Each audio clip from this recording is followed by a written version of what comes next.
The inventory of things that haven't happened. Gideon Bramble's account. The rain began as a suggestion and became an insistence. London does that. It offers you a drizzle like a polite request, then, if you ignore it, arrives later with a wet hand at the back of your neck steering you whether you like being steered or not. By late afternoon, the clouds had lowered into the colour of old paper left too long in a window. By dusk, the narrow lane off Charing Cross Road, where my shop has clung to its rent and its dignity for decades, had turned slick as ink. The streetlight reflections stretched and broken by every passing shoe. I closed early, not with drama, no handwritten note about emergencies, no false cheer. I simply turned the sign, drew the curtain to half-mast, and began the day's small undoing, cashing up, tidying, straightening spines as if alignment were a moral act. That last habit never leaves you once you've lived among books long enough. A slightly crooked shelf feels like a loose tooth. You can ignore it for hours, but your tongue finds it anyway. Ivy lingered by the returns bin while I counted the till. She had been with me only a short time in the scale of my life, but long enough to acquire the shop's rhythms, long enough to look around as if she expected the building to answer her. Young people do that when they've written their first private sentences and discovered the world has more to say than they've been told. "You're staying," she said. Her voice wasn't questioning. It had the flatness of observation. "I'm doing stock," I replied, as though inventory were an act of virtue and not the excuse it often becomes. She watched me for a beat, eyes moving not to my face but to the corridor that led to the back rooms. The newer lock on that door looked ugly against the older wood. I'd installed it after I learned what keys could do in the wrong hands, which is to say in any hands that weren't mine. "Don't use candles," Ivy said. It was not a line you expect from an assistant in a bookshop. It belonged to a mother or a fire inspector. Coming from Ivy, it sounded like a rule she'd learned the hard way. "The power's not going out," I told her. "The city will flood before the grid fails." She didn't smile. "The city will flood," she said, and lifted her bag. I'd have said something sharper if I weren't tired of sharpness. I'd have said something kind if I were better at it. Instead, I nodded once, which was my compromise between affection and authority. I watched her leave, coat hood up, hair pinned into its usual efficient knot. She moved quickly, stepping around puddles with the careful pace of someone who has never trusted the ground. When the bell chimed behind her, it sounded smaller than it does during business hours, like punctuation at the end of a sentence you hadn't wanted to finish. Marmalade, my cat, leapt onto the counter as soon as Ivy was gone, as if he'd been waiting for the shop to belong to us again. He sat on the travel guides, tail wrapped around his paws, and regarded me with the expression of an animal who has never forgiven a human for needing work. "You'd go home too if you had any loyalty," I told him. He blinked once, slow and insolent. Outside, the rain thickened. Somewhere down the lane, a drain gurgled with complaint. I locked the front door. I checked it twice because repetition is a talisman when you don't have better magic. Then I made tea because old men do not handle dread well on an empty stomach. The kettle clicked off. Steam fogged the window over the sink. For a moment, the back room felt almost ordinary. Chipped mugs, stale biscuits, the smell of damp coats and paper. This shop has survived on the strength of ordinary rituals, which is one reason it has lasted longer than wiser businesses. And yet my hands shook slightly as I poured the tea. It wasn't age. It wasn't caffeine withdrawal. It was the accumulation of small impossibilities I'd been pretending were coincidences. A paperback returned with a receipt stamped for tomorrow. A young assistant who found that slip and pretended she wasn't rattled, then began carrying her notebook like a shield. A paramedic who paid in quotations, leaving lines on crisp slips of paper, some from books that didn't exist, some from books that would have existed if time behaved.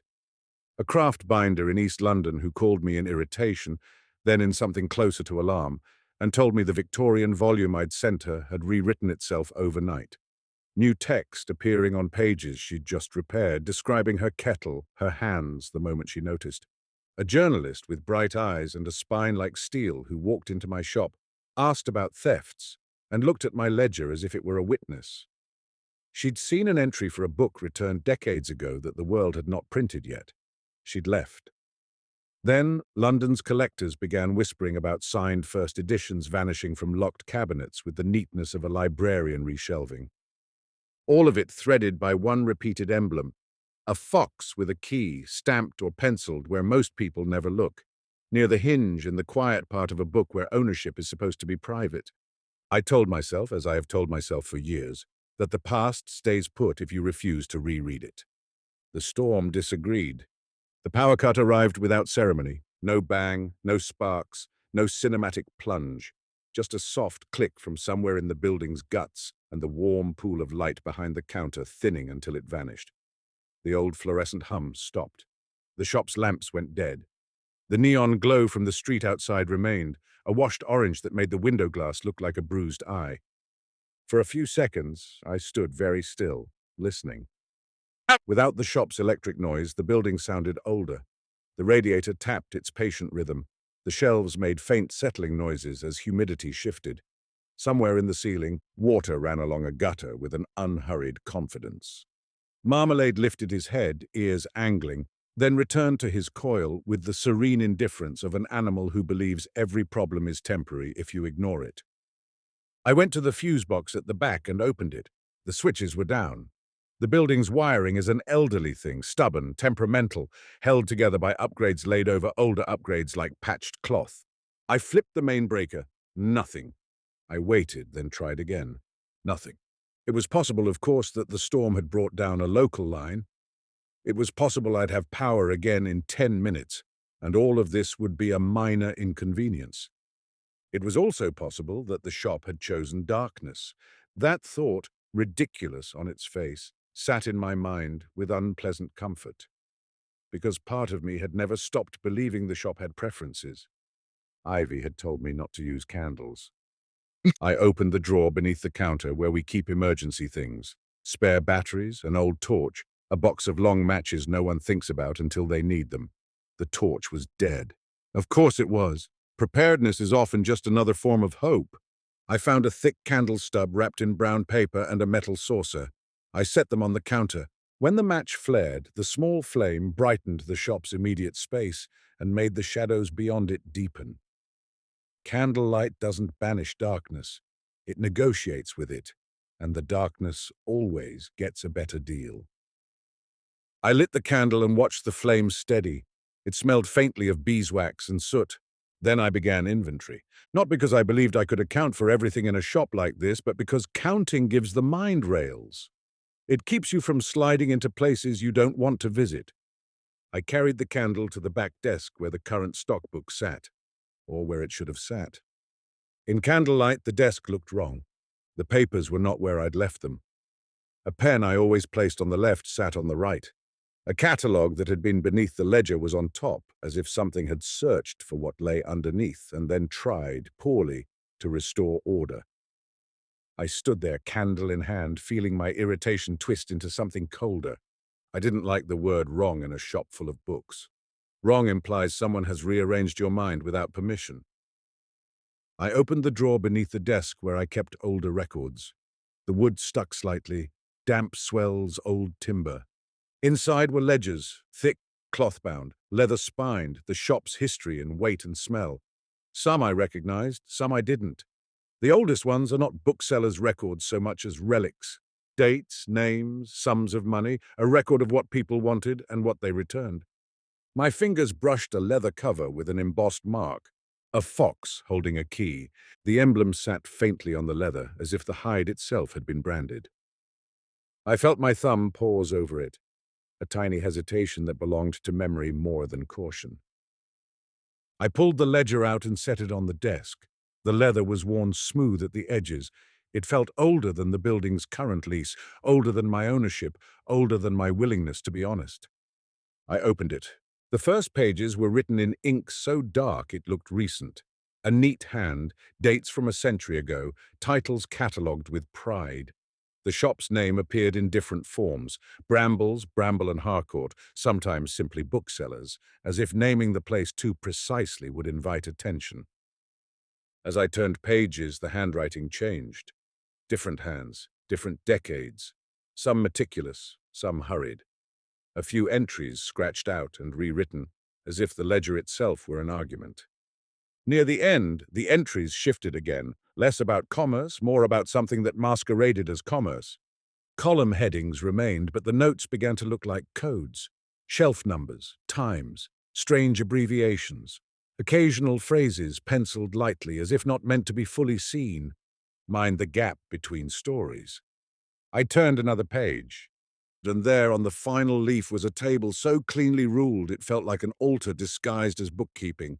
5 rows, columns labeled book, borrower, date out, due, status.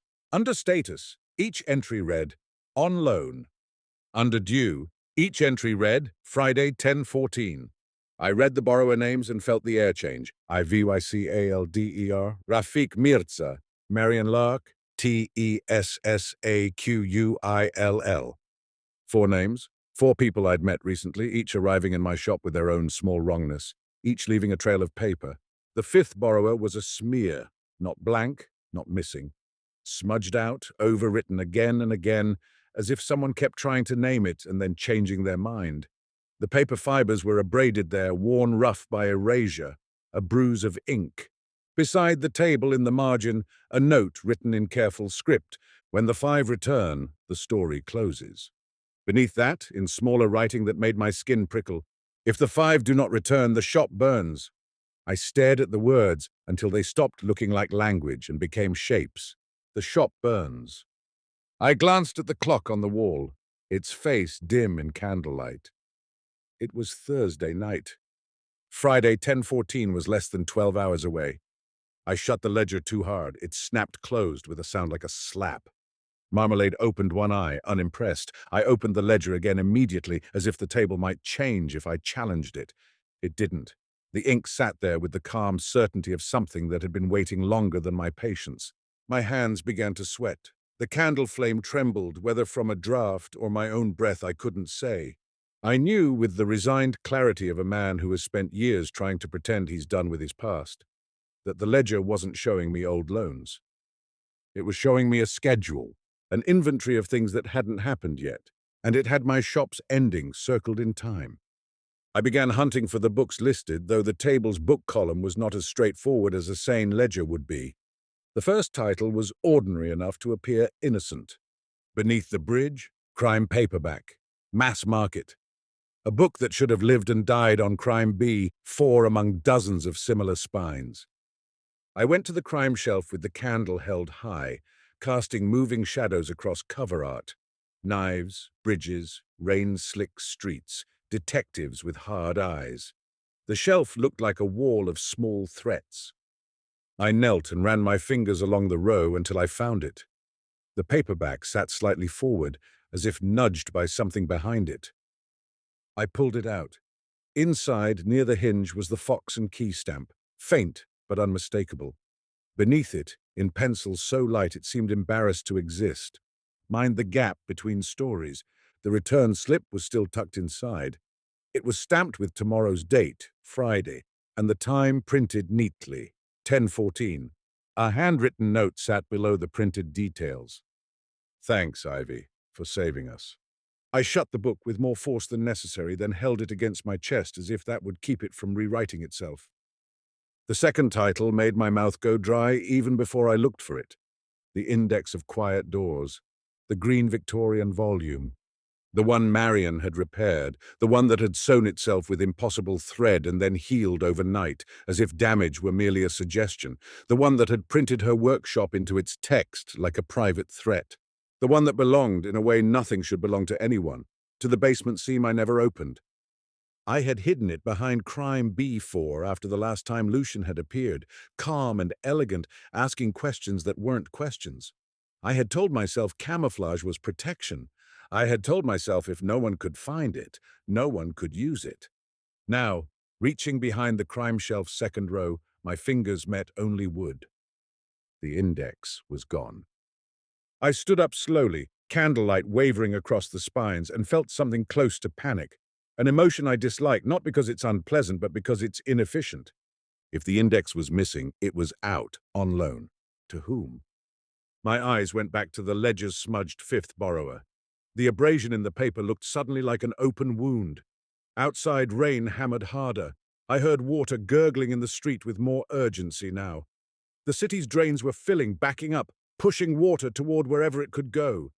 Inside, the shop's layout began to feel unsettled, not haunted, not dramatic, simply misaligned. A shelf that should have sat flush against the wall seemed slightly angled. A stack of books near the poetry section had shifted enough that the path between aisles felt narrower, forcing me to turn my shoulders when I walked through.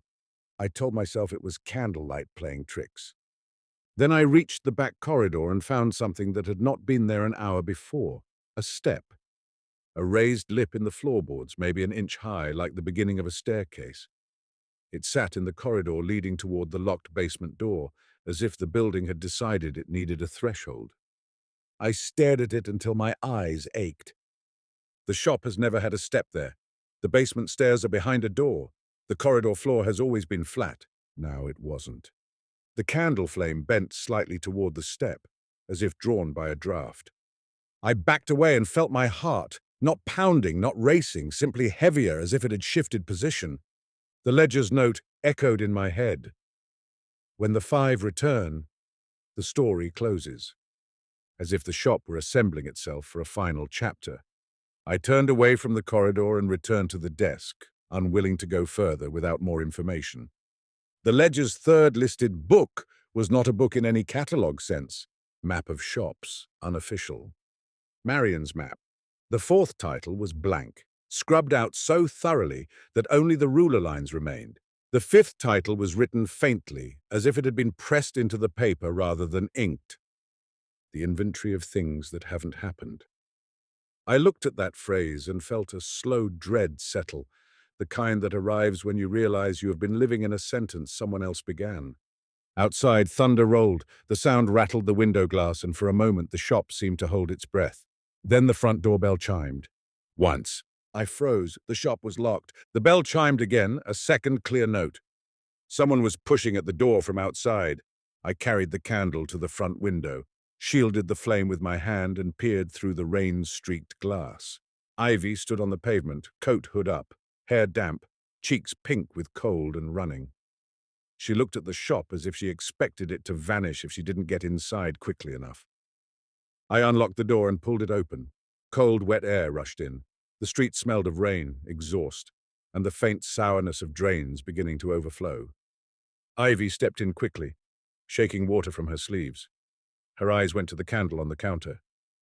You used candles, she said, voice flat. I'm not dead yet, I replied. Her gaze flicked to the ledger under my arm. You found it, she said. It wasn't a question. I was doing stock, I told her, and immediately hated the banality of the phrase. Ivy reached into her coat pocket and pulled out a receipt. Thin paper, crisp fold, the return slip stamped with tomorrow's date. Time, 10:14. She held it out, as if it might bite. I was at home, she said, and then paused, as if weighing how to describe the indescribable without sounding like a person who'd lost her grip. I opened my notebook and there was a page I didn't write. It was numbers, that time, and the shelf code. I didn't ask which shelf code, I already knew. Crime B4. Why did you come back? I asked, though the answer was obvious. Because the shop had called her the way a book calls a reader when you've already begun. Her eyes narrowed. Because you didn't tell me what this was, she said, and because pretending doesn't work. Then, as if the city itself wanted to deepen the sentence, the bell chimed again. A man stood outside in the rain. Paramedic's uniform under a coat, tired face, the sort of exhaustion that makes kindness look like a reflex rather than a choice. Rafiq Mirza. Raf, though I had never called him that aloud. He hadn't been back since the day I'd gone pale at the sound of a title he shouldn't have known. Since the day I'd banned him from the back room because I'd seen, in his harmless, tired eyes, a familiar kind of breach. He stood in the rain now like someone waiting for permission to enter a room that might change his life. I unlocked the door again. Raf stepped inside, water dripping onto the mat. His gaze moved over the shop in candlelight, taking in Ivy, me, the ledger, the candle, the crime paperback on the counter. He looked like someone who had walked into a scene already in progress. "I got a message," he said quietly. Not texted, not called. Some other kind of message. He didn't elaborate, and I didn't ask because we were past pretending. He reached into his pocket and pulled out a folded page torn from a book. He unfolded it carefully, smoothing the crease with his thumb as if trying to be respectful to paper even now. In the corner was the Fox and Key stamp. On the page, in old type, a fragment of text, and in ink, a half-finished message. "Marion, if you can read this, it means the binding held for at least one." The rest was gone. Ivy leaned in, eyes widening. She had seen that page before. I could tell by the way her mouth tightened. It had been in her notebook once, tucked behind her own pages like contraband. Now it was in Raff's hand, as if the shop had redistributed it. "I didn't come to make trouble," Raff said, almost apologetic. "You rarely do," Ivy murmured, and there was something like reluctant affection in her tone. The storm outside pressed harder. Water began to seep under the door in a thin line, creeping onto the floorboards like a slow animal testing territory. The bell chimed again. This time it rang twice in quick succession, as if whoever was outside had no patience for hesitation. Marion Lark stepped in, carrying a canvas tote bag. She was in her 40s, face composed in a way that suggested she disliked fuss and had never forgiven the world for providing it anyway. Rain dotted her coat, but she didn't shake it off. She looked at the shop with the cool assessment of someone entering a workshop, measuring, noting, judging. Her gaze landed on me. "This was going to happen," she said, not as prophecy, but as the conclusion of someone who has seen enough of a pattern to stop pretending it's coincidence. She reached into her tote and pulled out a folded piece of thick paper, unfolded it on the counter, smoothed it flat with careful hands. The map. London drawn not as streets, but as bookshops, many long closed. A route marked in red ink like ritual. 4 locations named. A 5th blank stamped only with the Fox and Key emblem where a name should be. The route ended here. The X beneath my shop circled hard enough to scar the paper. Marion placed the map beside the torn page and the return slip. 3 objects now lay on my counter like evidence. The candle flame flickered, then steadied, as if approving. Then, with a final inevitability that made my stomach drop, the bell chimed again. Tessa Quill entered as if she'd been expected. She carried her notebook close, eyes bright with the focused energy of a person who has decided danger is simply another kind of story material. Rain had darkened her coat's shoulders. Her hair clung slightly to her temples. She looked at the shop in candlelight with the quick scanning gaze of someone who records rooms in their mind the way other people record melodies. She did not greet anyone. She walked straight to the counter, opened her notebook to a page near the back and placed it down. In the margin, faintly drawn in hard graphite, was the fox holding a key. The same line, the same tail curve, the same practiced restraint. She set it beside the map. 4 people, 4 artifacts, 4 borrowers named in the ledger.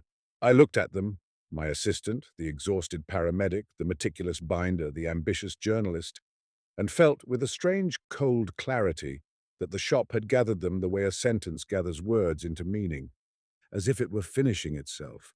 Water crept farther under the door. The shop's floorboards began to shine with wetness. And somewhere deep in the building, a sound came from the back corridor, a soft click. Not the front door, not the till drawer, the basement lock. The newer lock I had installed in a burst of false confidence. It clicked from within. The corridor's step, new, wrong, seemed higher now, as if inviting feet. In the hush that followed, I heard it. Voices from below, not muffled by distance, not carried through gaps in ductwork. Clear enough to identify, yet impossible. Ivy's voice, Raff's voice, Marion's voice, Tessa's voice, overlapping, arriving as if the basement were rehearsing their conversation before it happened. It was like hearing an echo before you spoke. I held the ledger tighter, feeling the leather's worn edge bite into my palm. I had never been unkind by nature. I had always tried to be fair in my guarded way. But kindness does not protect you from consequences. And it certainly doesn't protect the people you care about when you insist on being the only one who knows the danger. Tessa looked at me. "You've been keeping a schedule," she said.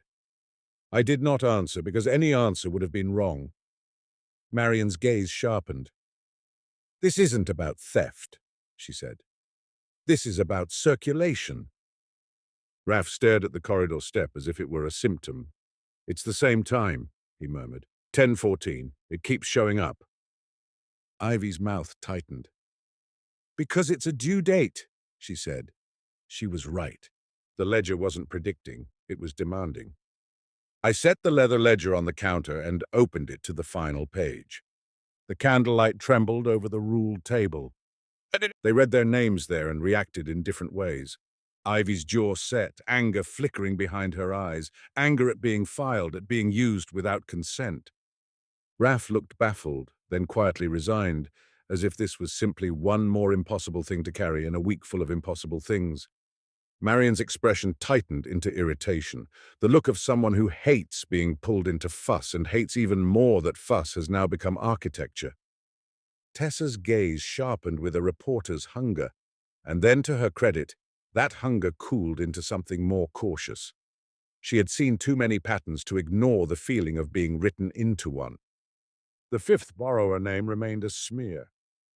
The note in the margin sat like a verdict. When the 5 return, the story closes. Beneath it, in smaller writing, if the 5 do not return, the shop burns. Outside, thunder rolled again, low and heavy. Inside, the waterline under the door widened. Tessa spoke again, softer now. "Burns when?" she asked. I tapped the DUE column. "Friday," I said. 10:14. Raf glanced at the clock, its face barely visible. "That's this morning," he murmured. "In a few hours." Marian's gaze moved to the fuse box at the back wall. "Old wiring," she said, more to herself than to us. "Storm, water, heat. It doesn't need help." Ivy looked at the artifacts on the counter, then at the ledger. "So we find the 5, she said. "We return them. We close whatever story this shop thinks it's telling." Her voice held no romance. Ivy has never been sentimental about books the way tourists are. She cares about books the way someone cares about tools, respect, attention, impatience with nonsense. I wished briefly that I had her kind of clarity decades ago. I looked again at the ledger's book column. One listed book, Beneath the Bridge, was on the counter. The map was on the counter. The torn page was on the counter. The fox and key pencil mark was on the counter. But the table insisted those were not enough. Those were fragments. The books were not merely objects. They were chapters, evidence of a mechanism. The index was missing, and the 5th title, The Inventory of Things That Haven't Happened, was the ledger itself, which had somehow ended up back in my hand after years hidden in a drawer I'd tried to forget. 4 artifacts, 4 people, the 5th borrower name smudged. As if the system could not decide who should carry the last piece.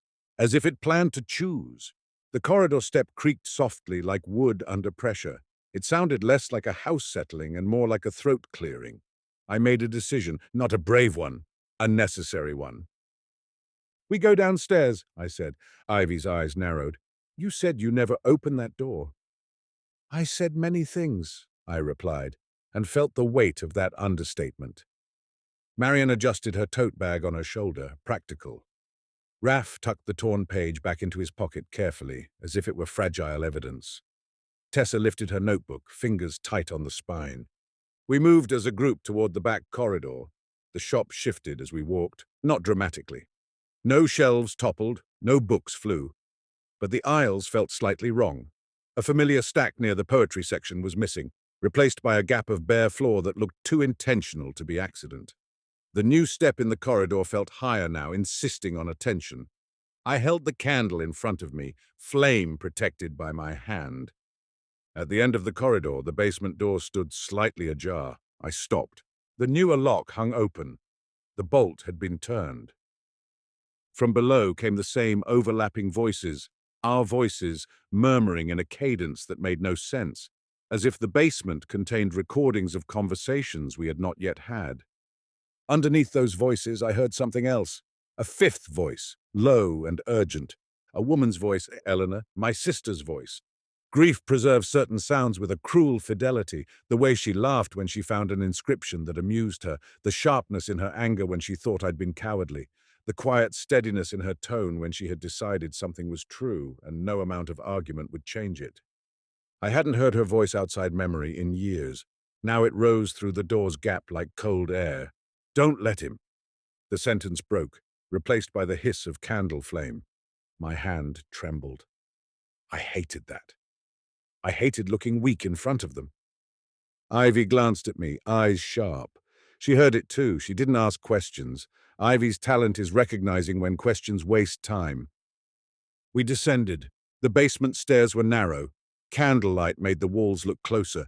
The air grew colder with each step, smelling of stone and old paper and something faintly metallic that I'd learned to associate with the index, as if the book carried its own weather. At the bottom, the basement opened into the hidden library I had pretended was simply storage. Shelves built into stone walls, volumes older than the shop's current name. A table in the center with a glass dome, beneath it the fox and key stamp wrapped in cloth like a relic, and in the stone floor near the table, the seam. So clean, it looked like a deliberate incision. The X on Marion's map made physical. The voices rose from beneath that seam. Not through cracks, not through vents, but through a kind of pressure in the air, as if the gap beneath the floor was not a space but a sentence trying to complete itself. Marion's gaze fixed on the seam. It's keyed, she said quietly. There's an indentation. I didn't answer. I didn't need to. My silence was confession. Tessa's eyes moved over the room with hungry caution. She looked at the shelves and the stamp and the seam and understood, in her own way, that this was not a theft story anymore. This was infrastructure. Raph stood near the stairs, posture alert, the way medics stand when they don't yet know where the emergency is, but can smell it coming. Ivy stepped closer to the table and lifted the glass dome. The air beneath smelled faintly of oil and old metal. She touched the cloth-wrapped stamp with 2 fingers, then looked at me. So this is the fox, she said. I nodded once, feeling years of secrecy press against my ribs. The seam in the floor seemed to widen by a hair as if listening. Eleanor's voice rose again clearer. Don't let him name it! Then another voice cut across it, smooth even through distortion. Lucian, elegant, patient, always sounding as if he were amused by other people's fear. My stomach turned. Of course he would be there. Of course he would find his way into the gap like a man entering someone else's house and calling it fate. The storm above roared, and the sound made the basement feel briefly sealed from the world, as if London itself were holding its breath. Ivy brought the artifacts down one by one. She placed the return slip on the table beside the stamp. Raph placed the torn page. Marion set the folded map. Tessa tore out the page from her notebook bearing the fox and key symbol and placed it beside the others. 4 fragments aligned like edges of a larger page. I opened the ledger again to the final table and held it under candlelight. The smudged 5th borrower name seemed to shift as I watched, not changing dramatically but refusing to settle into a single identity. Ink layers overlaid ink layers. The ledger couldn't decide who should hold the last roll. My throat felt scraped raw. Ivy's finger traced the note beside the table. When the 5 return, the story closes, she read softly. So these are the 5. She pointed at the ledger. This is the 5th. Marion shook her head. No, she said. These are fragments. The table lists books, not scraps. Tessa frowned. The index is missing, she said. I flinched at her certainty. Yes, I admitted. Marion's eyes sharpened. Who has it? She asked. I didn't answer immediately because answering meant speaking a name I'd been trying to keep out of this room, out of this chapter. Lucian. The collector who treated narrative like a vault. The man who believed signatures were anchors and anchors were leverage. The man who had stolen signed first editions not for money but for assembly, collecting chapters like tools. The man who had convinced me years ago that we could use the index without being used by it. the man who had watched Eleanor vanish and had smiled as if loss was simply data. "He's here," Raph murmured, eyes fixed on the seam as if he could hear Lucien's voice more clearly than we could. Eleanor's voice rose again from below. "Close it." The words did not sound like a plea. They sounded like instruction. Then the seam clicked, and not fully opening, not yet, but responding, as if the room had reached the right number of people and artifacts. The shop above shifted. I felt it through the stone. A subtle rearrangement, like shelves moving upstairs without hands. The building was a living crossroad, finishing its sentence. I made another decision. "We go back up," I said. Tessa turned her head sharply. "Why?" she asked. I didn't have time for full explanations. "Because the index is not down here," I said. "And because if Lucien is beneath this floor, he'll come up through the shop when he wants to." It was the first time I had said Lucien's name aloud in years. The basement air seemed to sharpen at the sound. Eleanor's voice, faint but distinct, threaded through. "Don't—" Then silence. We went upstairs. The corridor step was gone. The floor was level again, as if the shop had tried punctuation and decided it wasn't needed. But the shop felt different now, more crowded, as if invisible bodies stood among the shelves. The aisles looked narrower. The air smelled of wet wood and faint smoke. Smoke? I turned toward the back wall. A thin line of smoke curled from beneath the fuse box. Marion saw it too. Raph moved instantly, body trained for emergencies. He grabbed the fire extinguisher from under the counter, the one I had kept out of habit more than confidence. He aimed and released a burst. White powder filled the air, bitter and dry, coating shelves and covers in an ugly film. Marion threw a wool blanket over the fuse box after the burst, smothering any spark. The smoke thinned. But the smell of heated wire remained, and the sound of water outside, rising, restless, made my skin crawl. The ledger's warning sat in my mind. If the 5 do not return, the shop burns. The shop was trying already, as if the story did not like delays. Ivy, coughing lightly from powder, grabbed towels from the back room and stuffed them under the door, trying to slow the flood. Water still seeped in, cold and determined. Tessa stood near the counter, eyes wide, notebook torn page in hand. She looked less like a journalist now and more like a person who has realized a story can become a trap. Marion wiped extinguisher powder from her hands with a grim expression. "We don't have long," she said. Raph checked the fuse box area, then stepped back, face tight with concentration. "It will spark again if water reaches it," he said. He didn't need to add that water was already making progress across the floor. I glanced at the clock, just past 1 in the morning. Friday had begun. 10:14 was less than 9 hours away. The shop's schedule was closing in. We laid the artifacts on the counter again, as if moving them upstairs had made them part of the shop's sentence rather than the basement's. Ivy arranged them with careful hands. Return slip, torn page, map, notebook page, ledger. She aligned corners as if alignment could force meaning.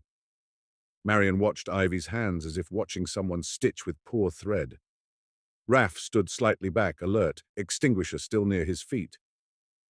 Tessa hovered, gaze flicking between objects and doorways, as if expecting Lucien to appear at any moment.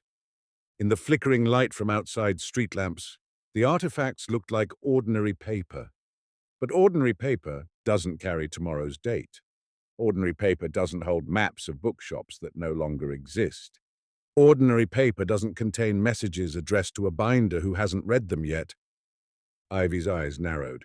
"There's something else," she murmured. She opened the till drawer and pulled out the stack of folded slips Raph had left over weeks. His payments, quotations written in careful handwriting. Ivy had kept them, not because she valued them as currency, but because she valued anomalies the way some people value gold. She laid the quote slips beneath the other artifacts. The arrangement now filled the counter like a patchwork page. At first, nothing happened. Then I saw it, and my skin prickled. The return slip had printed metadata at the bottom: printer mark, shelf code, due time. The torn page had a similar printer mark in the corner. The map, when unfolded fully, had tiny printed letters along its edge, The same printer mark ghosting there as if it had been produced by the same hand. Even Tessa's notebook page had her own shorthand scrawled beneath the fox and key symbol. BC-CHX/001 CRIMEB-4 1014. Notes she had written after seeing the ledger, not knowing she was replicating its language.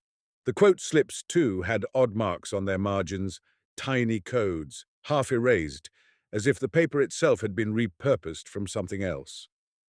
When Ivy nudged the slips into the blank space beneath the other artifacts, the codes aligned. A message emerged, not printed in new ink, not glowing, but implied across fragments like a sentence assembled from torn pages. Mind the gap between stories. Returned by Free 1014. Crime B4 BCCHX/001. When 5 returned, closed the door. The last line wasn't on any one artifact. It existed only when they were together, as if the meaning required assembly. Tessa exhaled slowly, the sound shaky.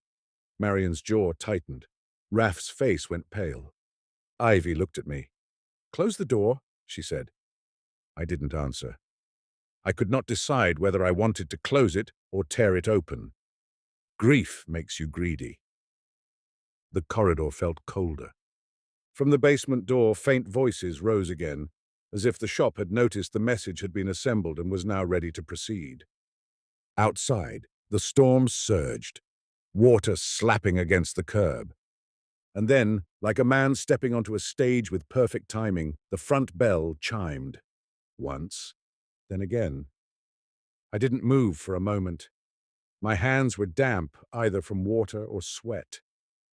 Tessa's gaze snapped to the door. Raph's posture shifted, alert. Marion's hands went still, hovering near her bag as if she wished she'd brought a knife. Ivy stood behind the counter like someone defending a territory she'd inherited without consent. The bell chimed a third time, not impatient, simply precise. I walked to the door and pulled the curtain back a fraction. Lucian stood outside in the rain as if rain were merely another aesthetic choice. He wore an expensive coat, collar turned up, hair untouched by wet as if weather had manners around him. His face held that calm smile that had always made my skin crawl, not because it was cruel, but because it suggested he believed everything was already arranged. In his hand was a leather portfolio case. I unlocked the door. The moment he stepped in, the shop's air changed. Not metaphysically, though it may have for all I knew. It changed in the way a room changes when a person enters who expects to own it. The shelves seemed to lean away. The candle flame on the counter bent slightly, then steadied again. Lucian's gaze moved over the room and landed on the artifacts laid out like a patchwork message. His eyes flickered with satisfaction. He looked at Ivy. He looked at Raph. He looked at Marion. He looked at Tessa. Then he looked at me. His smile deepened by a fraction, as if he were pleased I had finally stopped hiding. "Gideon," he said, voice smooth as polished wood. I did not greet him. I did not ask how he'd found us. Lucian never found things by accident. He found them because the system pointed. He set the leather case on the counter, next to the artifacts, and opened it. Inside lay signed first editions arranged in foam slots like surgical instruments. Some were modern, some older, each open slightly to reveal an end paper, Fox, key, his calling card stolen and repurposed, or perhaps his key to the system. Tessa's face tightened, Ivy's eyes hardened. Marion's expression sharpened into something like contempt. Raph looked sick.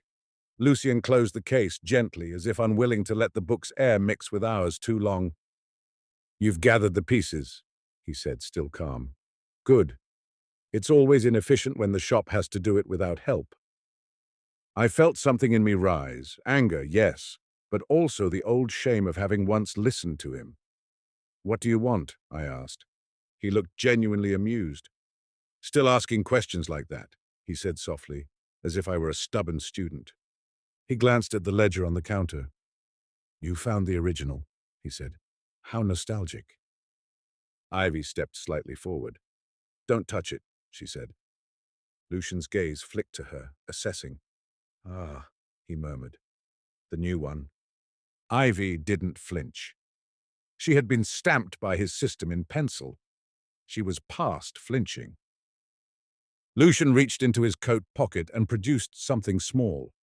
A hard graphite pencil, 3H if Marian's earlier assessment was right, the sort used by conservators because it doesn't smear and erases cleanly. He held it like a magician holding a coin. "A simple tool," he said. "People always underestimate simple tools." Marian's eyes narrowed. "You've been marking books?" she said. Lucian's smile widened slightly. "Marking, selecting, curating." He shrugged, as if the difference were aesthetic. "Collectors call it theft when they're the ones being collected from." Tessa's eyes were bright, but she didn't speak. She had learned, perhaps, that speaking to Lucian gave him material. Lucian's gaze returned to the artifacts. "So," he said lightly, "shall we finish the sentence?" He looked toward the back corridor. The shop's floorboards creaked softly, as if the building itself had responded to his attention.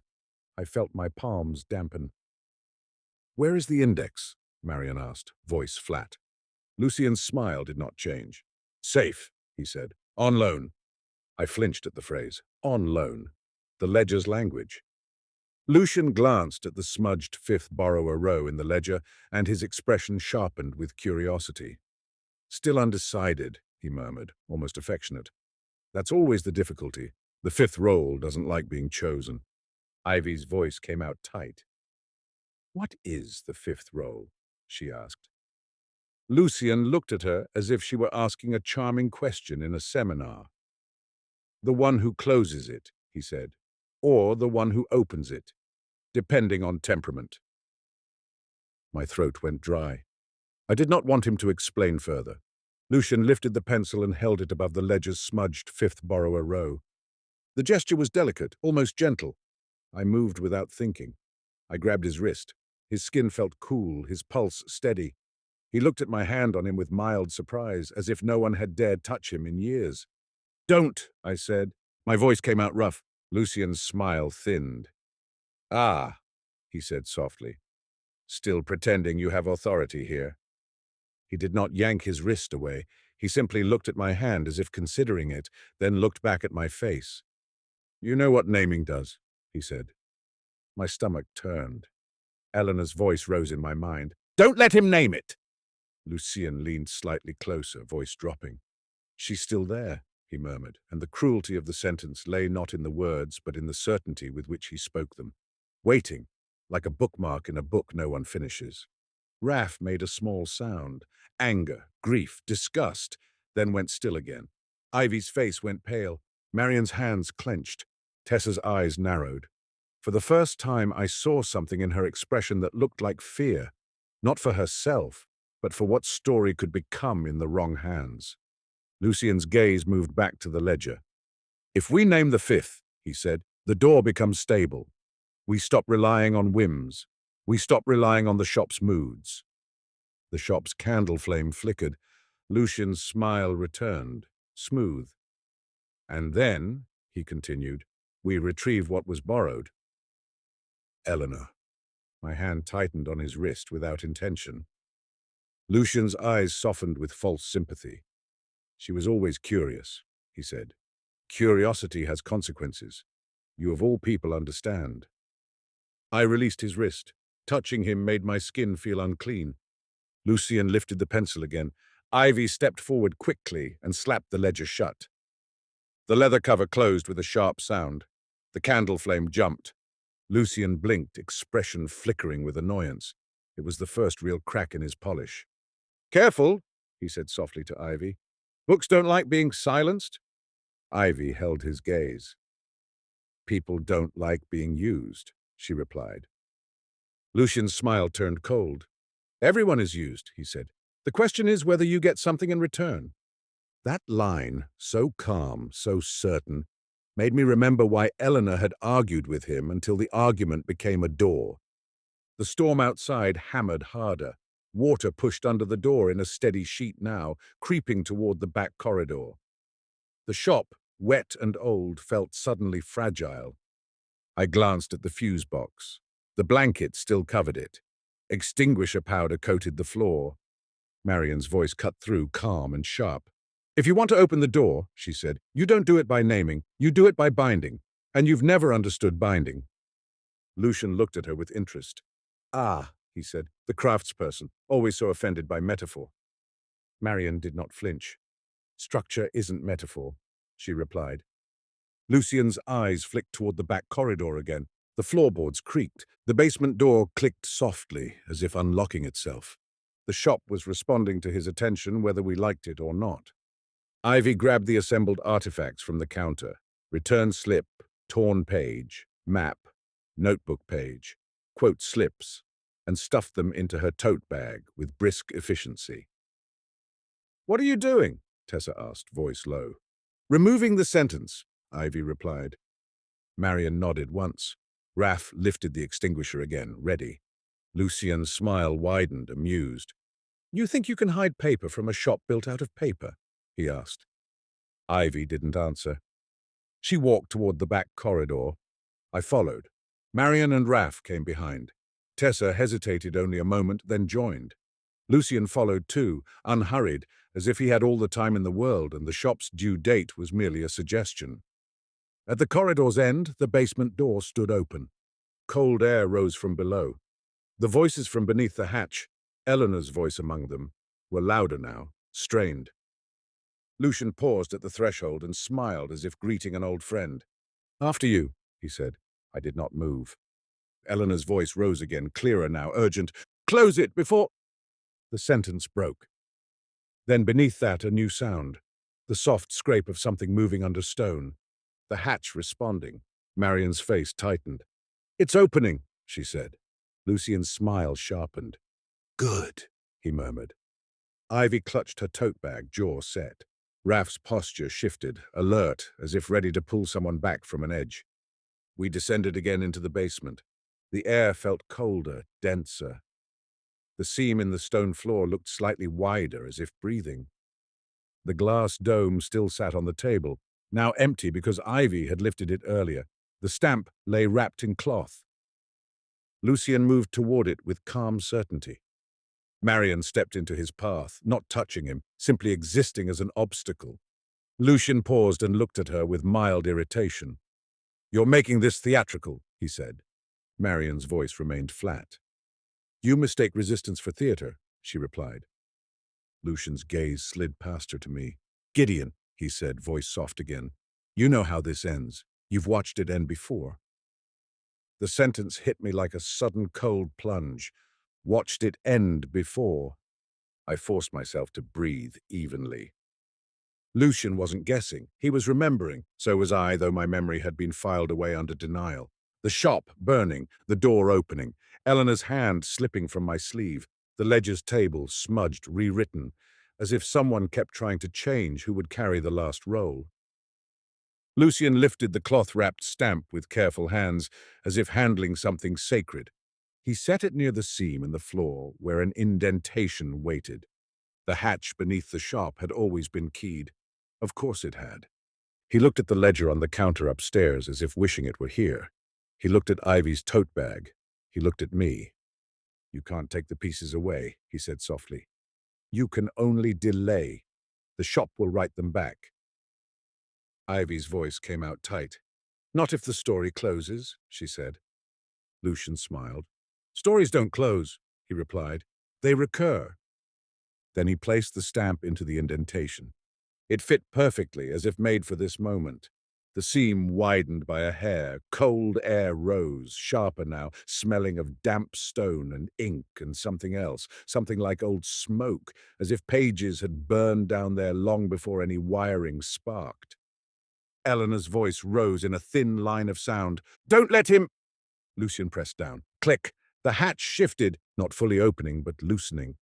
A draft ran through the basement, lifting the edges of loose paper on the shelves as if the room had inhaled. Marian moved quickly.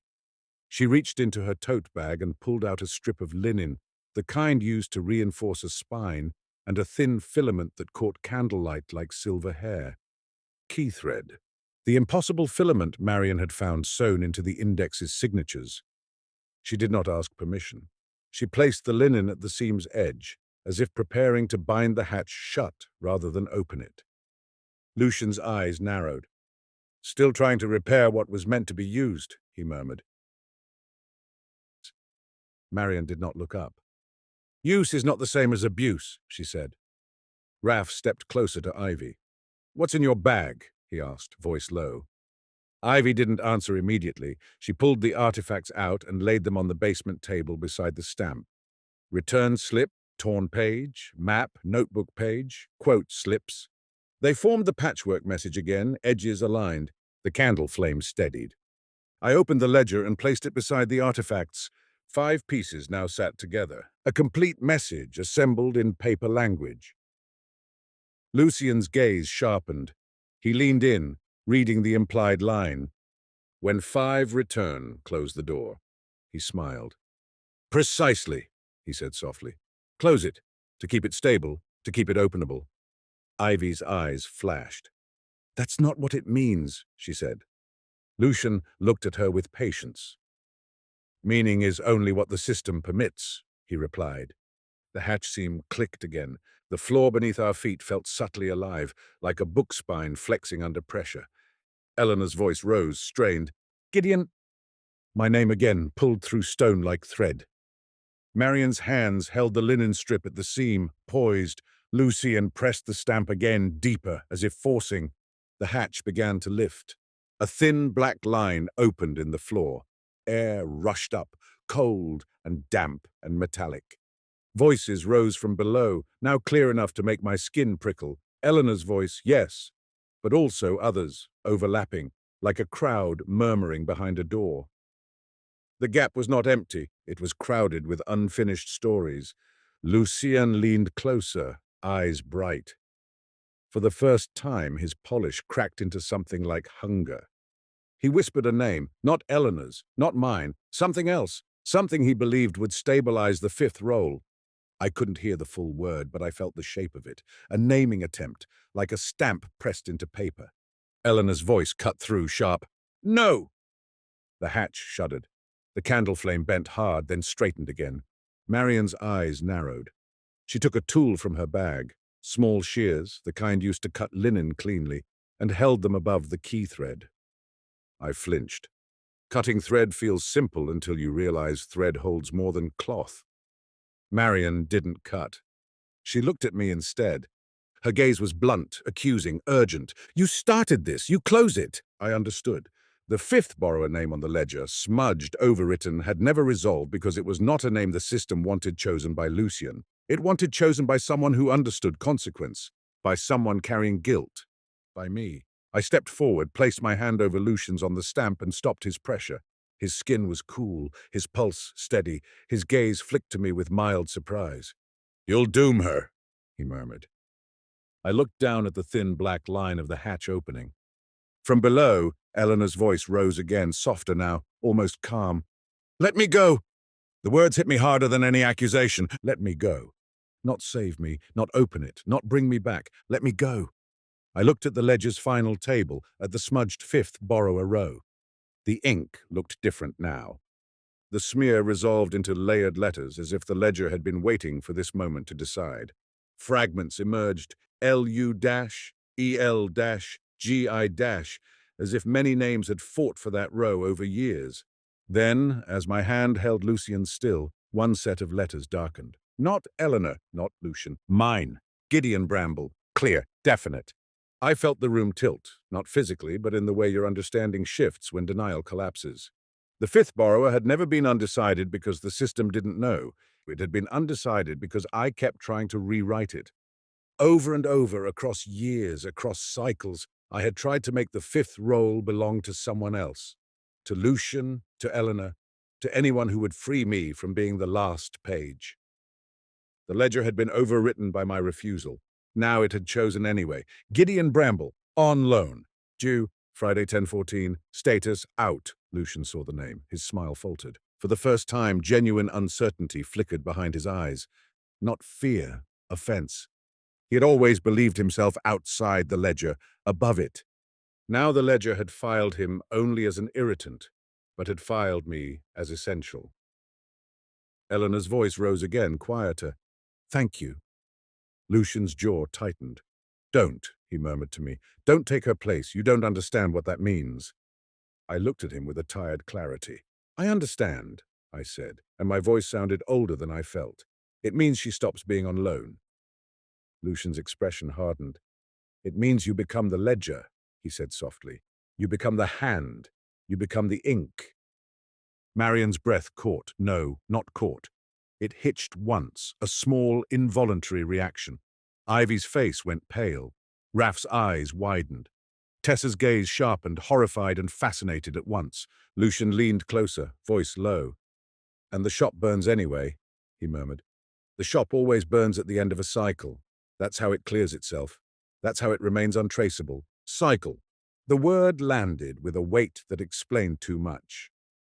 The return slip dated tomorrow. The paramedic's quotations from books that didn't exist yet. The Victorian volume rewriting itself to match the present. The ledger entry for a not real title returned decades ago. All of it was recurrence, narrative looping, a system that indexed time as if time were just another shelf. Lucian smiled again thinly. You've done this before, he said. You just don't remember. That's the kindness of it. My stomach turned, memory as mercy, forgetting as a feature. Eleanor's voice faint but steady. End it! I looked at the hatch seam, the thin, black line still open. From below rose air that smelled of damp stone and ink and something like burnt paper. The shop above, soaked with floodwater, smelled faintly of heated wire. Burn and flood, fire and water, an ending in both directions, the ledger's note echoed. When the five return, the story closes. Closing the story meant closing the door. But closing the door, Lucian had just implied, meant accepting the cycle's price. Someone becomes the ledger's hand. Someone stays behind. Someone is filed as the fifth. And the shop burns, not necessarily in flame, but in erasure, in disappearance from record and memory, a cleansing fire that leaves no trace. I thought of Ivy's notebook, pages filled with her private novel. I thought of Raph's tired hands holding torn pages like wounded birds. I thought of Marian's careful tools, her refusal to be romantic about damage. I thought of Tessa's sharp eyes, her hunger for truth tempered by the knowledge that truth can be weaponized. None of them deserved to be written into this roll-up, but I did. That is not self-pity. It is accounting. I released Lucian's hand and placed mine firmly on the stamp. Lucian's eyes narrowed. You'll regret it, he murmured. I looked at him and felt, oddly, no hatred. Hatred is too energetic for old guilt. I felt only a tired contempt for his belief that control was virtue. I regret you, I said and pressed down. Click. The hatch shifted, then stopped, not opening further. Instead, the seam tightened as if the mechanism had reversed direction. The thin black line shrank. Lucian's face changed. Surprise first, then anger. No, he said softly, and for the first time his voice held genuine emotion. Marian moved quickly. She laid the linen strip across the seam and began pressing it into place with her fingers, as if the floor were a spine and she could reback it. She threaded the key thread through the linen with motions so practiced they looked like prayer. Ivy placed the assembled artifacts, return slip, torn page, map, notebook page, quote slips, directly over the seam like a patch. Tessa, without speaking, laid the ledger on top of the patchwork, aligning its spine with the seam as if the book itself were the missing board. Raph placed his palm on the ledger cover, steady, 5 hands, 5 borrowers. The hatch's thin black line vanished. The seam became solid again, so clean it looked like it had never opened. The draft ceased. The voices from below fell away, as if a radio had been switched off. Lucian stared at the sealed seam with an expression that had lost its polish entirely. Then he laughed once, short and bitter. You think you've won, he said. I did not answer. Winning implies a prize. All I felt was relief, edged with grief. Lucian's gaze lifted to the ledger, his eyes sharpened again. If you close it, he murmured, the shop burns, and you burn with it. I glanced toward the stairs, and above us, a new sound, a faint crackle like something heating. Wiring, paper, old wood. The shop was beginning its scheduled burn. Lucien smiled, satisfaction returning in a twisted form. "See," he said softly, "it always collects its debt." He turned and began climbing the basement stairs, unhurried, as if leaving a burning building were simply another controlled exit. Marion moved after him, not chasing, simply following with the practical urgency of someone who understands fire, doesn't care about narrative. We followed too. Upstairs, smoke curled again from the fuse box area, stronger now. The blanket smothering it had begun to singe. The smell of heated insulation filled the air. Floodwater had crept farther in, reaching the base of shelves near the front. Paperbacks on lower shelves drank water greedily, their pages swelling. Raph grabbed the extinguisher again and discharged another burst. Marion threw water from a bucket. Ivy stuffed towels under the door until they were soaked. Tessa began moving books upward, stacking them on tables and chairs, saving what she could with fast, messy care. The shop became chaos: water, powder, smoke, hands. And over it all, the clock on the wall ticked toward 10:14. Hours blur when you're trying to keep paper from becoming ash. We worked in grim efficiency. Raph's medical calm translated into crisis competence. He checked wiring, watched for sparks, moved people away from hazards. Marion's craft instinct made her treat the fuse box like a damaged binding: reinforce, smother, stabilize. Ivy's stubborn practicality kept her hauling towels, stacking books, shoving damp paper into safer places with little concern for aesthetics. Tessa, who I would have expected to narrate rather than act, worked like someone trying to prove she could be more than a witness. Outside, the storm eased in increments. Rain slowed from hammering sheets to steady drizzle. The street remained flooded, water pooled in the lane like a dark mirror. The power did not return. We did not open the shop to customers. We were past customers. At some point, dawn bled pale grey into the shop through the front window. The streetlights shut off with bureaucratic obedience, leaving the window reflections dull. The shop, in daylight without electric light, looked more wounded: extinguisher powder coating covers, damp stacks leaning, lower shelves swollen with water. It smelled of wet paper and smoke, an awful perfume. At 9:30, Raph sat briefly on a stool, exhaustion finally making his limbs heavy. Marion wiped soot from her hands. Ivy leaned against the counter, breathing hard. Tessa stood near the window, staring out at the flooded lane as if watching for Lucien's return. I held the ledger in my hands and stared at the final table again. My name sat there now as if it had always been there, clean and undeniable. Gideon Bramble, on loan. Due Friday 10:14. No smudge, no indecision. The shop had chosen. The shop's sentence demanded its final word. I didn't tell them what I was thinking. I had spent years keeping truths locked away. Habit does not dissolve in a single night. But Ivy watched me with that sharp gaze of hers and understood anyway. "You're going to stay," she said quietly. It wasn't a question. I did not answer immediately. I looked at the shop around us. The shelves, the damp stacks, the ladder, the dust, the scuffed floorboards. I looked at the small places where ordinary life still existed: marmalade asleep on a pile of cookbooks, tail twitching occasionally, a mug on the back counter, half full of cold tea. Then I looked at the photograph in my pocket. Eleanor laughing, and I felt the weight of that laughter, the kind you don't hear again once someone becomes an absence. "Yes," I said finally. "I'm going to stay." Raph stood, face tight. "You don't have to," he said. I looked at him. Raph was kind in a way that had no ego attached. He carried other people's crises every night. He had stumbled into this story not because he wanted drama, but because his mind had become a shelf for sentences that didn't fit anywhere else.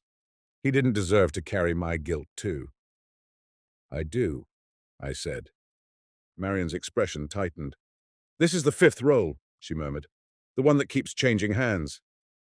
Tessa's eyes narrowed.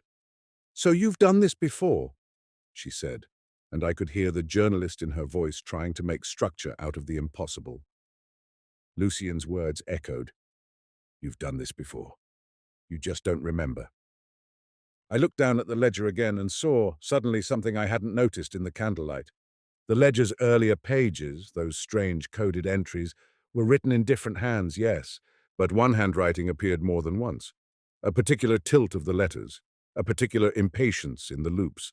My handwriting, not as it is now, older and more careful. My handwriting from when I was younger, quicker, arrogant. I flipped back a few pages. There, dated decades ago, were entries written in my hand. Entries I did not remember writing, yet could not deny. Return by Friday 10:14. Crime B4. BCCHX/001. My stomach turned. The ledger wasn't just recording the system, it was recording me across cycles, writing into the past as if past were another shelf. The loop was not metaphorical, it was literal. The shop didn't just rearrange shelves, it rearranged time. Tessa's eyes were on my face. She saw the shift in my expression and stepped closer, careful. "What is it?" she asked. I didn't want to answer. Answering meant admitting I had been trapped longer than any of them could imagine.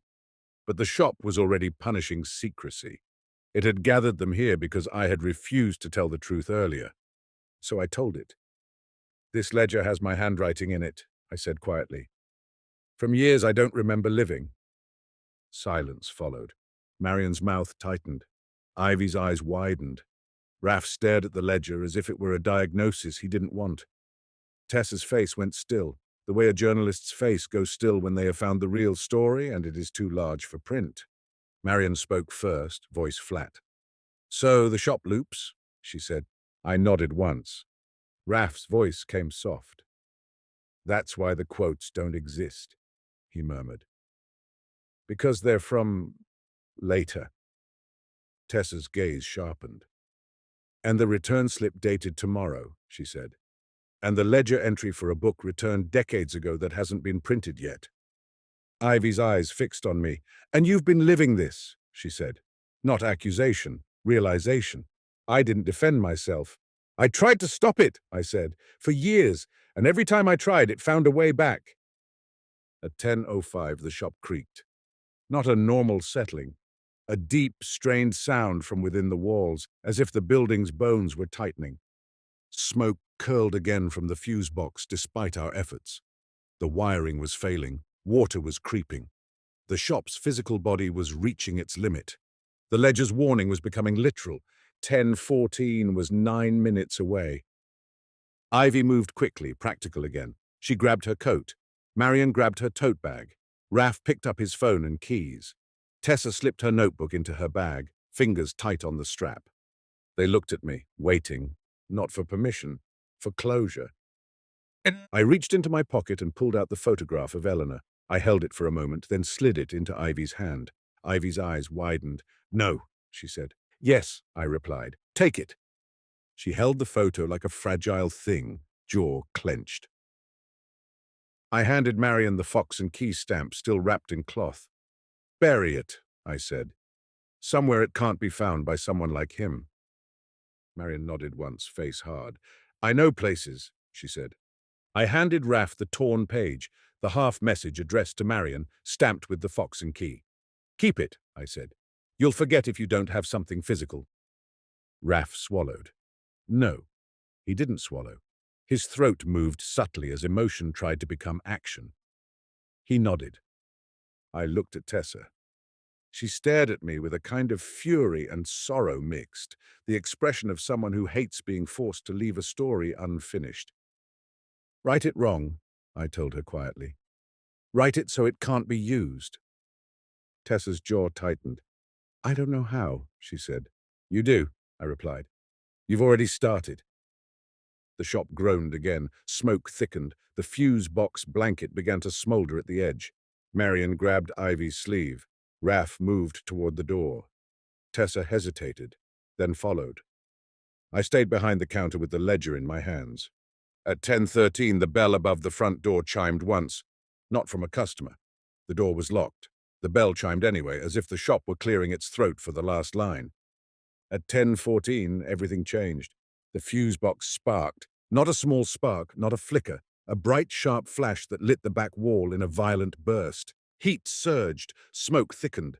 The smell of burning insulation filled the air. The shop caught fire. Not immediately everywhere. Fire is not theatrical unless fed, but enough. Enough to begin. The flames found dry paper above the fuse box, where a forgotten stack of catalogues sat. They licked upward, hungry and quick. Water on the floor did not help.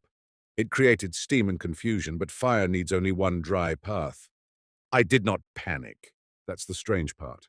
I should have panicked. A man watching his livelihood ignite should feel terror. But the ledger had been honest. The shop would burn. It always burned at the end of a cycle. The burn was not punishment. It was closure. I placed the ledger on the counter.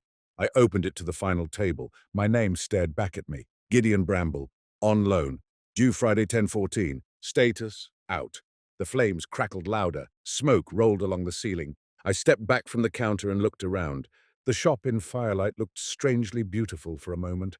Spines gilded, dust motes bright, the cramped aisles glowing like narrow corridors of amber.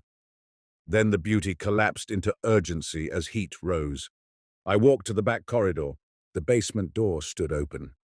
Cold air rose from below even as heat pressed from above.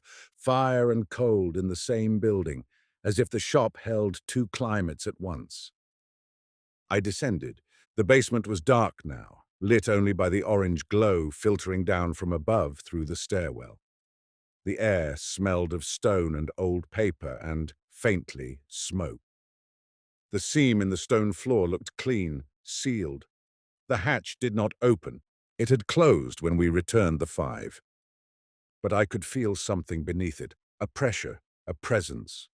Not voices now, quiet, a closed book. I knelt beside the seam and placed my palm on the stone. It felt cool. In my mind, Eleanor's voice whispered again, not pleading, not urgent, simply present. And I understood with a clarity so sharp it felt like pain that letting her go did not mean erasing her. It meant releasing her from being on loan to a door. It meant returning her to whatever story she belonged to without forcing her into mine. The ledger in my mind fluttered like pages turning. I thought of all the cycles I didn't remember, all the times I must have tried to rewrite the 5th borrower name, to change who stayed behind, to cheat the system. And I realized why the 5th row had been smudged, because each cycle I had overwritten it. Not the shop, and not Eleanor, me. I had been fighting the ledger like a man fighting a tide. Now the tide had arrived with fire. I stood. Upstairs the crackle grew louder, the air filled with smoke. The shop's shelves would collapse soon, paper would become ash. The front window would blow perhaps, or perhaps the fire brigade would arrive and hose it down into soggy ruin. None of that mattered as much as the real burn. The burn that erased the shop from record, the kind of burn Lucian had relied on to keep the door untraceable, movable, recurring. The burn that would wipe Bramble and company from the city's memory and leave only the fox and key mark on whatever hand still held it. Lucian would look for this place tomorrow and find only a blank storefront. That was the shop's defense. I returned upstairs. The heat struck me as I reached the main room. Smoke rolled low. Flames climbed the back wall, catching shelves, turning paper into orange lace. I moved to the counter, grabbed the fox and key stamp that Marion had left briefly. She must have set it down during the scramble and forgotten, or perhaps the shop had returned it to its place. The stamp felt heavy and cold even in the heat. I carried it to the crime shelf. Crime B4. The shelf where the first wrongness had appeared in Ivy's hands. The shelf where the return slip dated tomorrow had sat like a joke that wasn't funny. I reached into the row and pulled out an ordinary paperback at random. I opened it. Blank end paper, and I pressed the stamp onto it anyway. Fox, key, a crisp mark, darker than the faint pencil versions. A deliberate imprint. Then I wrote beneath it with a pen, my hand steady despite heat. Mind the gap between stories. I closed the book and slid it back into the shelf. A strange, calm act. A message to whoever found this after the burn, if anyone found anything after a burn that erased itself. The flames surged. Heat pressed against my face. My eyes stung. Breathing became work. I walked toward the front door. Through the smoke-hazed window I saw them, blurred shapes outside in the flooded lane. Ivy clutching the photograph, Marion holding her tote bag, Raph standing with shoulders hunched against rain and shock.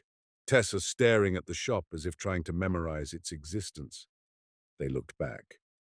Ivy raised her hand as if to knock, then stopped, as if she understood the futility. I lifted my hand in return, a gesture that was not goodbye exactly, something quieter, acknowledgement. Then I turned away from the door and walked back into the shop's heat, because the ledger had listed me as on loan, and it was time to return. I carried the fox and key stamp to the back corridor and down into the basement. The air below was cooler, a relief. I knelt by the stone seam again and placed the stamp into the indentation. It fit perfectly, as always. I pressed down. Click! Nothing opened. Instead, the seam tightened further, as if locking. I pressed again, harder. The stone gave a soft sound, not opening but sealing, like a spine pressed into place.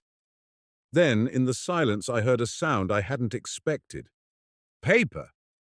Not upstairs burning paper, paper turning, a soft, steady flutter, like pages being leafed through by an invisible hand. I looked around the basement library. On the central table, a book lay open that had not been there before. A blank, thick volume bound in dark cloth. No title on the cover, no author. The pages were creamy and empty except for one line at the top of the first leaf, written in ink so fresh it gleamed in the dim light. The inventory of things that haven't happened. My stomach turned. The ledger had not been predicting, it had been drafting. I stepped closer. Beneath the title, ink was appearing line by line, neat, controlled. My words, not summaries, not paraphrases, my exact phrasing, as if someone were transcribing my thoughts into the book as I lived them. The storm, the power cut, the candle, Ivy arriving, Raph arriving, Marion, Tessa, Lucian, the hatch, the sealed seam, the fire. All of it written into the blank volume as if reality were being catalogued in real time. I stared at the page until my eyes watered. This was the twist the ledger had been hiding in plain sight. The shop wasn't only a crossroads, it was a press. It printed events into paper the way a printer marks receipts, time-stamped, filed, returned. It wasn't simply that books behaved like they were alive. It was that the shop treated lives like books. Borrowed, returned, catalogued. And the inventory book, the one that listed things that hadn't happened, was the mechanism that turned future into record. Lucian had wanted to seize it, to name the fifth roll, to stabilize the door and own the schedule. Eleanor had warned against naming because naming made handles, and handles made ownership. The shop resisted ownership by burning, erasing itself from memory, then recurring elsewhere. And every cycle required a hand to write it, a hand on loan, my hand. The ink continued to appear on the page, writing my present into permanence. I felt an odd calm settle, not peace exactly, but the fatigue of a man who has finally stopped fighting the tide. Upstairs, the shop roared with fire. The heat would reach the basement eventually, or the building would collapse, or the fire brigade would flood it into soggy ruin. None of that mattered as much as what was happening here. The inventory book wanted a final entry. It wanted the story closed. I picked up a pen from the table. There had not been a pen there earlier, but the shop provided what it required. I wrote beneath the appearing ink, forcing my own line into the record before the shop could do it for me. Returned, Gideon Bramble. The ink on the page seemed to pause, then continue around my line, accommodating it as if it had been expected. Then, in Eleanor's handwriting, impossible to mistake, another line appeared beneath mine. Thank you. My vision blurred. Not with tears exactly, my eyes stung from smoke and heat, and perhaps from something like grief finally given a conclusion. I placed my palm flat on the open page. The paper was warm. In the silence I heard one last whisper. Not from below the floor, not from the hatch seam, but from the space between ink and paper, between story and record. Mind the gap between stories. Then the basement air shifted. Not a draft this time. A loosening, as if a knot had been untied. The inventory book's ink stopped appearing. The page lay still. Above, the roar of fire sounded suddenly farther away, muffled, as if the shop upstairs had become less of a physical place and more of a memory.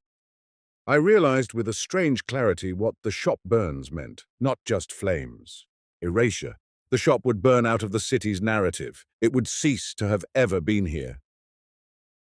And those outside, unless marked, would soon find it hard to remember the lane, the sign, the smell of dust and citrus. Their minds would slide over the absence the way a reader's mind slides over a missing paragraph when the story insists it was never there. The burn wasn't destruction alone, it was concealment. A way of closing the door without leaving a handle. I stood up slowly. The basement felt calmer now. The hatch seam remained sealed. The fox and key stamp sat in place like a final punctuation mark. I looked at the shelves around me, at the old books, at the damp stone. Then I looked at the inventory book again. The last line on the page, Eleanor's thank you, did not fade. It remained, dark and real. That was enough. I carried the inventory book to the shelf and placed it among the ledgers, spine outward, no title, no author. Just another volume in a basement full of volumes. Then I sat on the stone step at the bottom of the stairs and waited, not for rescue, not for flames, for the last shift, the moment when the story closed fully and the shop slipped out of London's memory like a book returned to a shelf no one knows exists. I thought briefly of Ivy outside holding Eleanor's photograph. I hoped the photo would stay real for her, that the burn would not erase it from her hand.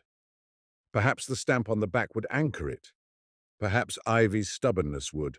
I thought of Raff, whose lost sentence had pulled him into this in the first place. I hoped his mind would quiet, that the system would stop printing literature into his skull like a faulty press. I thought of Marion, who would go back to East London and pretend she hadn't bound a door shut with linen and impossible thread. I hoped her hands would find ordinary work again. I thought of Tessa, who would go back to her editor and her deadlines and her sharp sentences. I hoped she would write the story wrong enough to keep it from becoming a map. Above, the roar of fire softened further. Then silence. Not the silence of extinguished flames, the silence of a place no longer existing. In that silence, I felt something in my mind loosen. A pressure I hadn't known I carried. The sense of being watched by the shop, the sense of being scheduled, it eased. And then, like a page turning at the end of a chapter, my memory shifted. Not violently, gently. Edges softened, details dulled. The name of the lane above began to blur. The exact arrangement of shelves upstairs, my shelves, slipped like sand. The shop was burning out of me too. That was the price of being returned. I held on to one thing deliberately. Eleanor's laugh, bright and sharp. I held on to it as long as I could. Then even that began to fade, not erased, but filed away somewhere I could no longer reach. As the last of the shop's imprint left my mind, one final thought remained, crisp as ink. Some stories are safer unopened. I didn't know if the thought was mine, Eleanor's, or the shop's. It didn't matter. The story closed. And somewhere, in a different lane, in a different arrangement of shelves, a bell would one day chime again, small, clean punctuation, inviting someone new to step into the gap between stories and borrow what was never meant to stay owned.